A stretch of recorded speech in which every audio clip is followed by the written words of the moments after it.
उत्तर प्रदेश की शिक्षा व्यवस्था से पूरा भारत भली भांति वाकिफ है और इस समय उत्तर प्रदेश की योगी सरकार ने किसानों के लिए 36,000 करोड़ की कर्ज माफी के प्रावधान के लिए राज्य सरकार के खर्चे को कम करके इंतजाम करने की बात की है।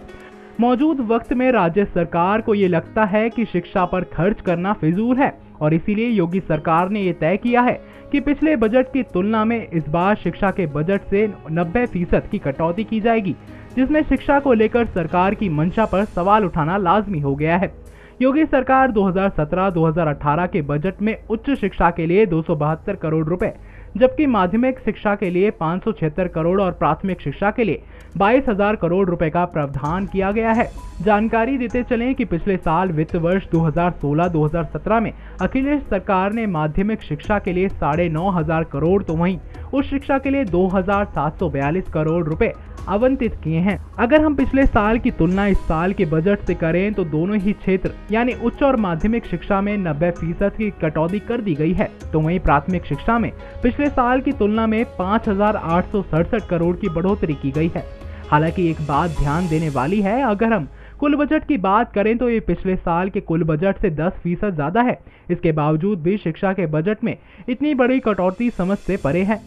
सूबे के उप मुख्यमंत्री डॉक्टर दिनेश शर्मा, जो कि शिक्षा मंत्री भी हैं, उनके 5 उच्च माध्यमिक और प्राथमिक तीनों ही विभाग हैं, लेकिन डॉक्टर दिनेश शर्मा ये मानने को तैयार ही नहीं है कि शिक्षा के बजट में किसी भी प्रकार की कोई कटौती की गई है। डॉक्टर दिनेश शर्मा ने बताया कि अभी तक शिक्षा बजट का एक बड़ा हिस्सा इंफ्रास्ट्रक्चर और दूसरी ऐसी जगहों पर खर्च किया जा रहा है जिसे इस बजट में कटौती की गई है।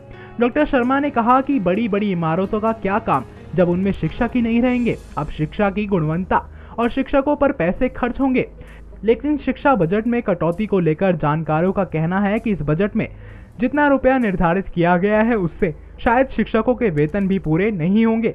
साथ ही लखनऊ विश्वविद्यालय के पूर्व कुलपति और शिक्षाविद प्रोफेसर रूपरेखा वर्मा सीधे तौर पर कहती हैं कि सरकार उच्च और माध्यमिक शिक्षा को निजी हाथों में पूर्ण रूप से सौंप देना चाहती है। प्रोफेसर रूपरेखा कहती हैं कि 500 करोड़ और 200-300 करोड़ रुपए शिक्षा पर खर्च करना किसी भी तरह से समक्ष में नहीं आता है।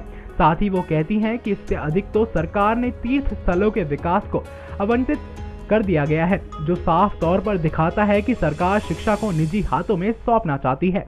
प्रोफेसर ने कहा कि पहले से ही प्राथमिक शिक्षा निजी हाथों में है, अब सरकार की मंशा उच्च शिक्षा और माध्यमिक शिक्षा को भी निजी हाथों में देने की है। मतलब जिनके पास पैसा होगा वो पढ़ेंगे, जिनके पास पैसा नहीं होगा वो नहीं पढ़ेंगे। तो वहीं कुछ जानकारों का मानना है कि इतनी कम धनराशि में इन विभागों का सामान्य खर्च चल जाए। वहीं बड़ी बात होगी शिक्षा क्षेत्र में सेमिनार और शोध तो दूर की बात है। कुछ लोगों का कहना है कि डॉक्टर दिनेश शर्मा की बात समक्ष में नहीं आ रही है। वो किस आधार पर कह रहे हैं कि 272 करोड़ और 576 करोड़ रुपए में शोध हो सकेगा और शिक्षा की गुणवत्ता बनी रहेगी, जो कि हाल ही के बरसे में इतनी अधिक धनराशि खर्च करने के बावजूद भी उत्तर प्रदेश की शिक्षा व्यवस्था का ये हाल रहा है। अब जब शिक्षा बजट में इतनी बड़ी कटौती की गई है तो शिक्षा किस गद तक जाएगी, हम बस इसका अनुमान ही लगा सकते हैं। नेक्स्ट टाइम न्यूज रूम से लव कुमार की रिपोर्ट।